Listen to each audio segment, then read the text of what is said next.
Muy bien, le estoy mandando la lección 30. Recién terminamos la 29 y ahora la 30. Así que comenzamos. Terminamos en la lección 29 leyendo el versículo 20. El versículo 19 del capítulo 20. Y dice: cuando llegó la noche de aquel mismo día, el primero de la semana, estando las puertas cerradas en el lugar donde los discípulos estaban reunidos por miedo de los judíos, vino Jesús y puesto en medio de ellos le dijo: paz a vosotros. Shalom.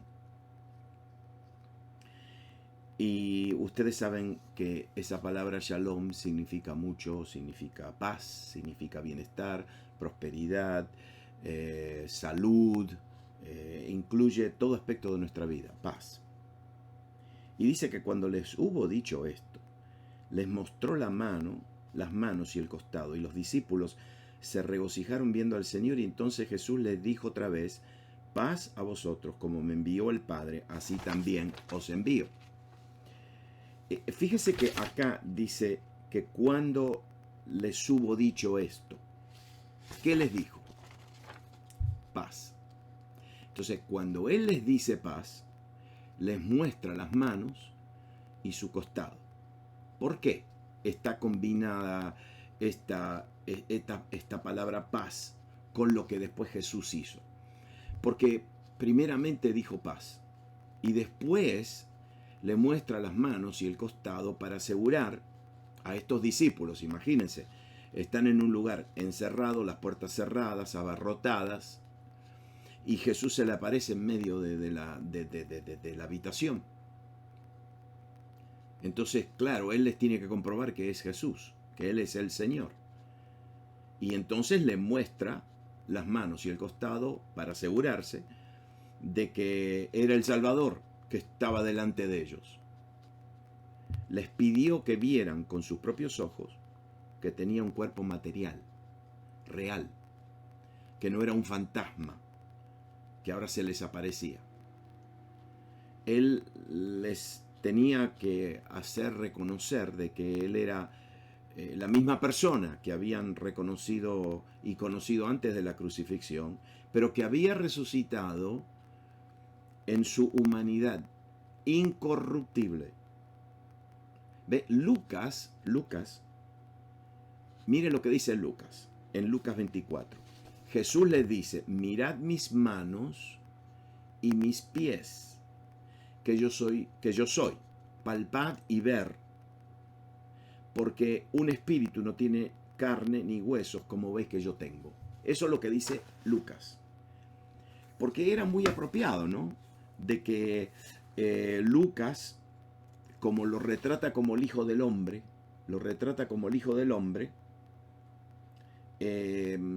lo describe como que tóquenme porque tengo carne y huesos, ¿no? Soy un ser humano. Pero Juan, no se olviden, Juan, el mensaje de Juan es que Él es el Hijo de Dios. Él es Dios. Habla de su divinidad, de su gloria. Por eso le muestra, fíjese que el detalle, le muestra sus manos y su costado. Lucas le dice: miren mis manos y mis pies. Juan le dice, miren, Juan escribe que Jesús dice: mis manos y mi costado. Esta variación es muy significativa porque había una razón de Jesús decir: miren mi costado. Juan 19 dice que uno de los soldados le abrió el costado con su lanza, ¿se acuerdan? Y al instante salió sangre y agua. ¿Y por qué? Porque le abrió el lugar donde está el corazón. La sangre y el agua se juntaron alrededor de el área cardíaca, y a través de su costado traspasado, escúcheme bien, se abrió el camino a su corazón. ¿Por qué? Y porque en Juan vemos al Hijo de Dios y al Dios de amor. Por eso es el costado. No, el costado, el corazón. Tomás no estaba presente. Tomás era un pesimista. Juan 11 dice que Tomás se llamaba Dídimo. Dídimo significa doble, el doble. Es decir, siempre tenía dos posiciones. Y Dídimo, Tomás, entonces se acuerdan cuando Jesús le dice, vamos a Jerusalén porque vamos a verlo a Lázaro, porque Lázaro estaba enfermo y después murió. Entonces Jesús le dice, vamos. Y lo andaban buscando a Jesús para matarlo. Y entonces Tomás, ¿qué dice? Tomás dice, vamos también nosotros para que muramos con él. No, pesimista, ¿no? En Juan 14, cuando Jesús le está hablando después de la última cena, Tomás le dice, Señor, no sabemos dónde vas. ¿Cómo pues podemos saber el camino? Porque él le dijo, ustedes saben dónde yo voy. Y Tomás dijo, no, yo no sé dónde vas. ¿Cómo vamos a ver el camino? Y entonces, claro, Tomás no estaba ahí, porque dudó. No sabemos dónde estaba. Pero qué interesante que en el momento donde los discípulos tienen que creer, él no estaba. Y Jesús entonces dice, Juan dice que cuando Jesús dijo paz, le mostró la mano y el costado. Y esto es una combinación entre la palabra paz y lo que va a decir ahora. Estas marcas en sus manos, porque le mostró las manos y su costado, estas marcas en sus manos y en su costado fueron mostradas a los discípulos porque él quería mostrarles su verdadera identidad.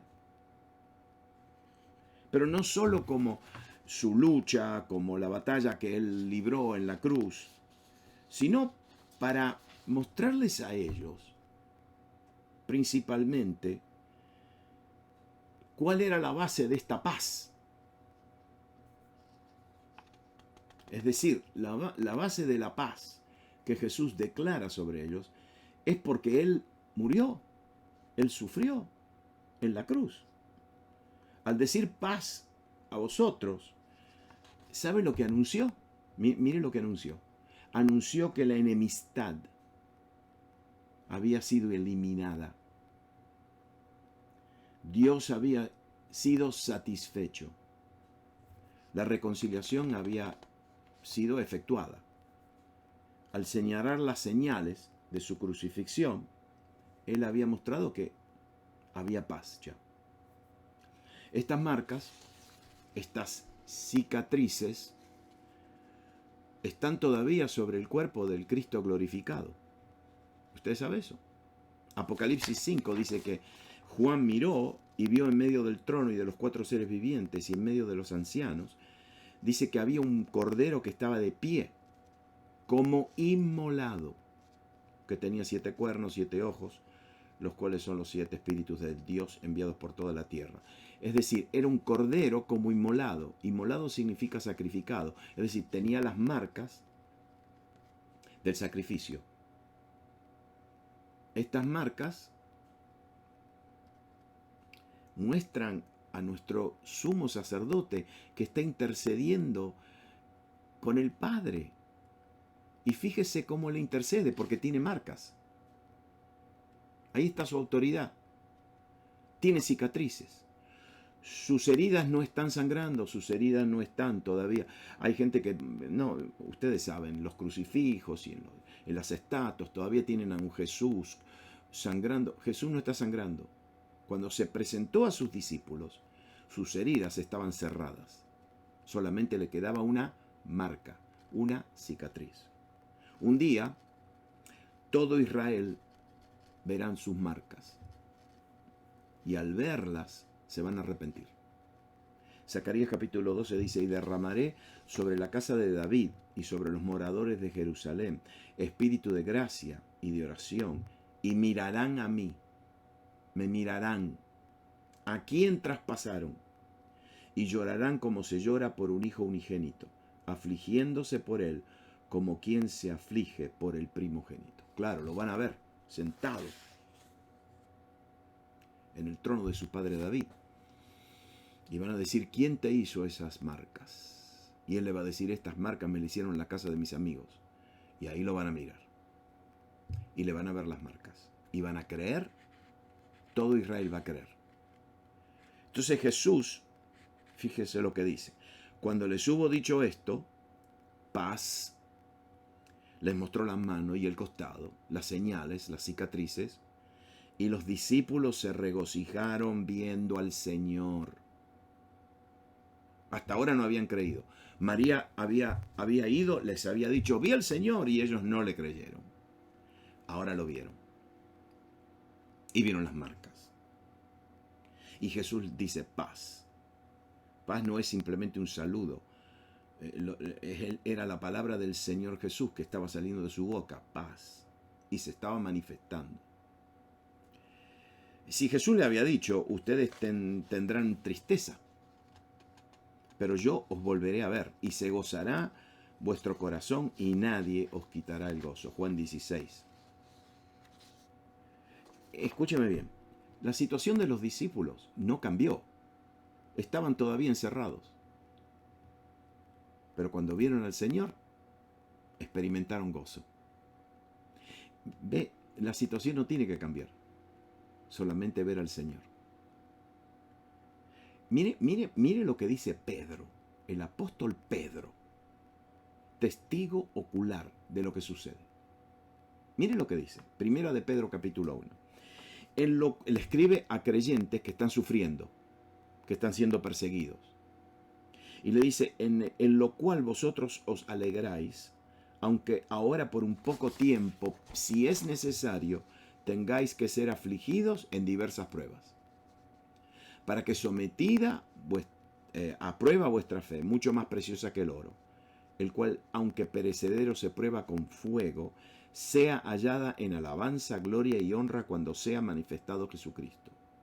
Y ahora mire lo que dice. Este es Pedro, testigo ocular, el que estaba encerrado. Ahora lo ve a Jesús y se regocijaron todos. Dice así, ¿a quién? A Jesús. ¿A quién amáis sin haberle visto?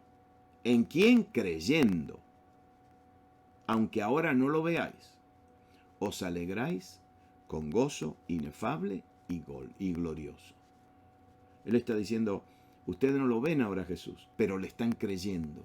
Y porque le están creyendo en medio de las tribulaciones, ustedes se alegran con gozo inefable y glorioso. ¿Vieron a Jesús? El que ve a Jesús, el que entiende quién es Cristo en nuestra vida, puede estar encerrado y tiene gozo. Puede tener límites y tiene gozo. Entonces Jesús le dice paz, establece paz, el gozo, se regocijaron, y ahora le dice algo. Le dice, como me envió el Padre, así también yo os envío. Cuidado. Primero le dice paz a vosotros, miren mis manos, miren mis pies. Este soy yo, paz. Ahora le repite la palabra paz otra vez, 2 veces. Esto no es una repetición. Sí, la primera declaración de paz era para calmarlos, para consolarlos, para que tengan gozo. Esto es lo que la Biblia llama paz para con Dios. Romanos 5 dice, justificados pues por la fe, tenemos que paz para con Dios, por medio de nuestro Señor Jesucristo. Sí, Jesús es el que habla paz. Y entonces esa paz establece paz entre Dios y nosotros. Dios no está enojado más. Dios se ha reconciliado con nosotros por medio de Jesucristo y tenemos paz. No hay más guerra, no hay más pelea, no hay más rechazo. Esa fue la primera paz. Paz a vosotros. Pero repite la palabra paz la segunda vez. ¿Y qué dice en esta segunda paz? Esta segunda paz no era para simplemente consolarlos. Esta segunda paz dice paz y después le dice, como me envió el Padre, así también yo os envío. La segunda paz no tenía que ver simplemente con la paz con Dios, tenía que ver con la paz que ellos necesitaban para hacer en el mundo lo que Jesús les iba a dar como comisión, la gran comisión. Esto se llama no la paz con Dios, se llama la paz de Dios.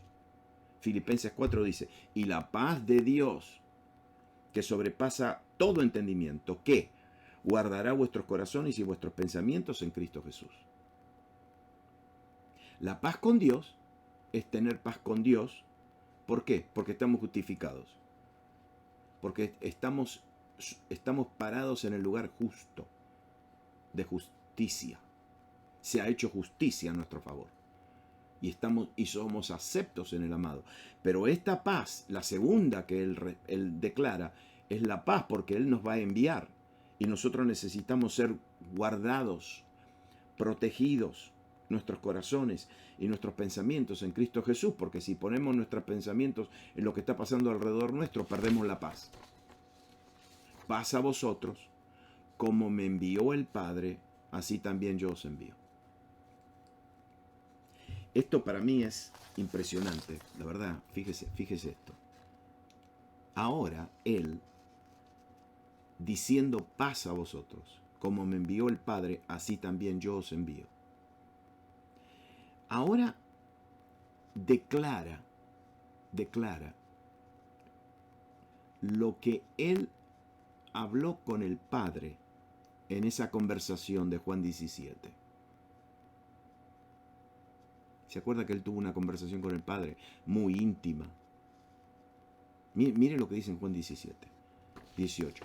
Como tú me enviaste al mundo, Padre, así yo los he enviado al mundo. Versículo 20. Mas yo ruego solamente por estos. No ruego solamente por estos, sino también por los que han de creer en mí por la palabra de ellos.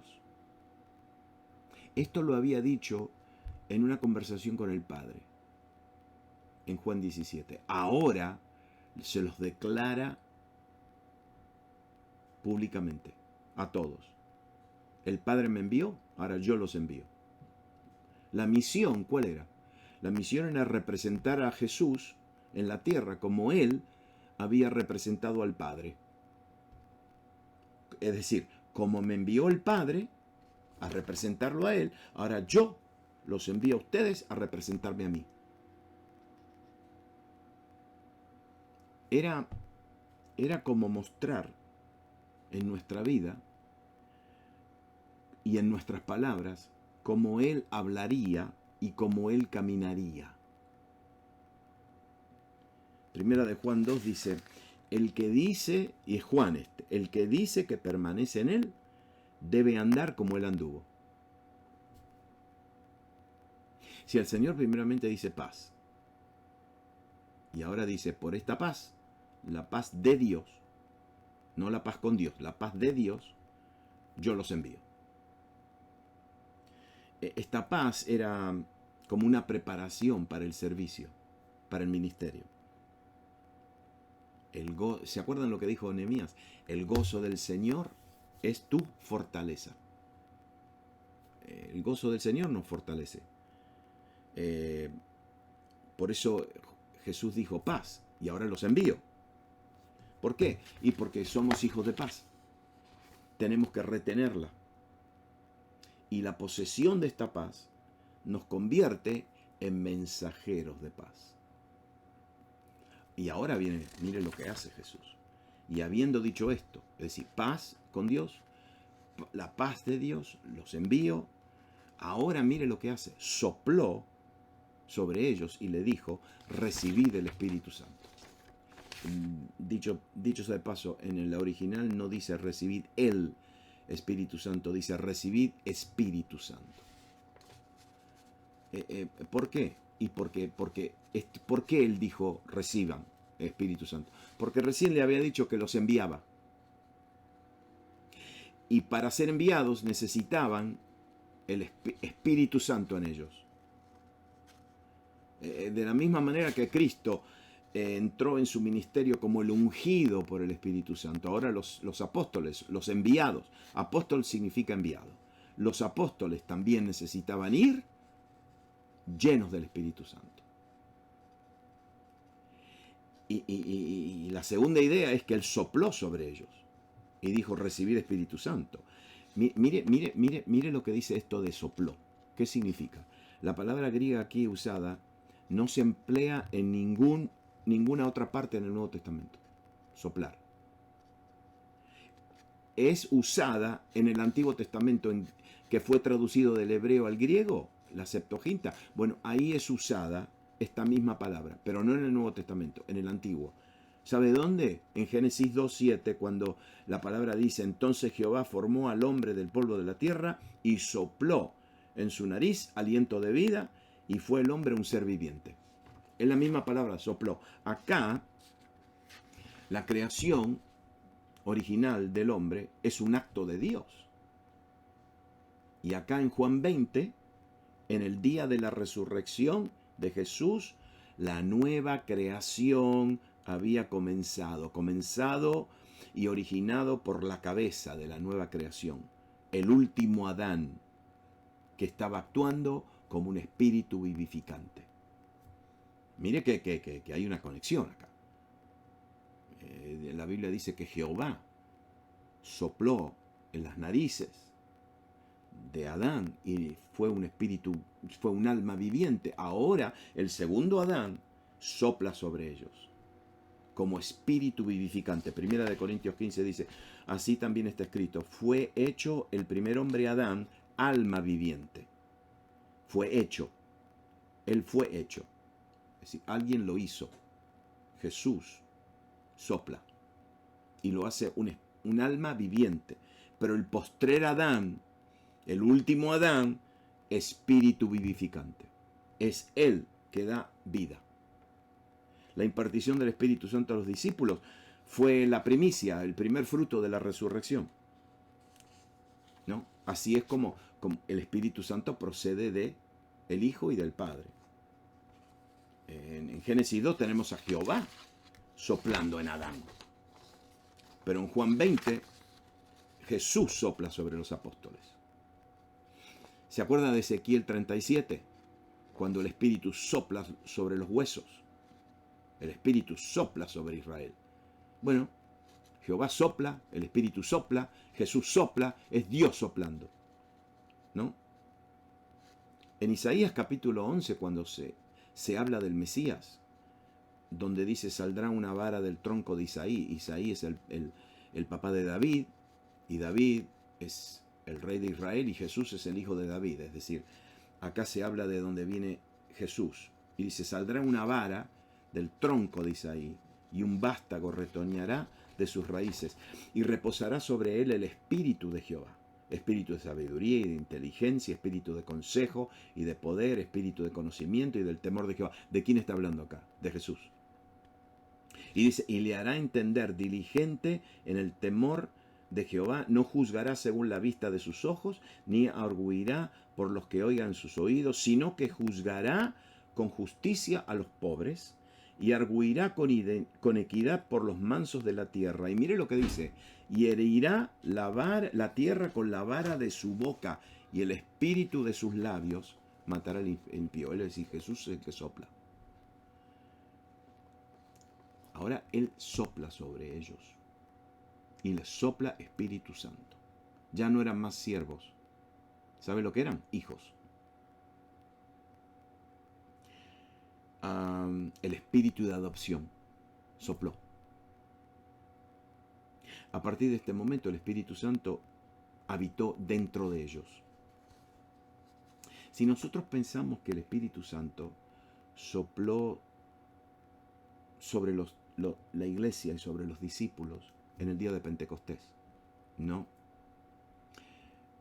Mire esto. El Espíritu Santo que sopló sobre ellos, ¿sabe lo que hizo? Ahí nacieron por el Espíritu. Usted va a decir: ¿cómo?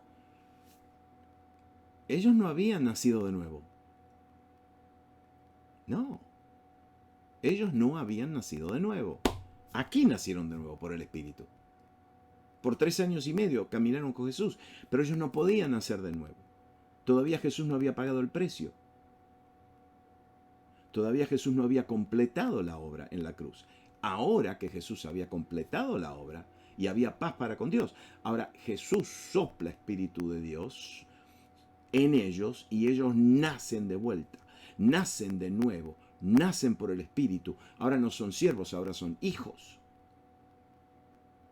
Por eso, en este momento, todos los malentendidos, la incredulidad, las dudas, desaparecieron. Mire. Cuando ellos van con Jesús al monte y viene una nube y se lo lleva a Jesús, dice que ellos, en cambio de volverse locos y de desesperarse, dice que lo adoraron y regresaron a Jerusalén con gran gozo. Este fue el gozo del Espíritu Santo. Ellos recibieron el soplo del Espíritu Santo. Porque el reino de Dios no es comida ni bebida, sino justicia, paz y gozo en el Espíritu Santo. ¿Y qué pasó? Después ellos, ¿qué? Continuaron unánimes en oración y ruego. Esta fue la unidad del Espíritu en el vínculo de la paz. La unidad del Espíritu en el vínculo de ¿qué? El soplo paz sobre ellos. Y todo esto pasó antes del día de Pentecostés. Porque la paz que Jesús le dio y el soplo del Espíritu, ahí nacieron de nuevo. En el día de Pentecostés recibieron poder cuando el Espíritu Santo haya venido sobre vosotros. El Espíritu Santo no vino sobre ellos para morar en ellos. Ya el Espíritu Santo estaba morando en ellos cuando Jesús sopló. Ahora viene el Espíritu Santo con poder. ¿Para qué? Para que sean testigos. No para que sean creyentes, para que sean testigos. Lo que sucedió en el día de Pentecostés fue un bautismo de poder. Pero la venida del Espíritu Santo para morar en ellos, para vivir en ellos, vino cuando Jesús sopló. Eso es importante saberlo. Que el Espíritu Santo, Jesús, es el Espíritu vivificante, sopla sobre nosotros con Espíritu Santo y somos nacidos de nuevo con una nueva creación que sale de Él. Él es el creador de la nueva creación. Pero el Espíritu Santo viene después para darnos poder para ser testigos. Y para abrir en nosotros todo lo que el Espíritu Santo tiene, todos los dones, todo el poder, toda la autoridad, todo. Pero el nuevo nacimiento vino cuando Él sopló sobre ellos. Muy bien. Esta es la lección 30. Hoy es martes. Y vamos a continuar el lunes próximo. Yo me despido. Que Dios le bendiga.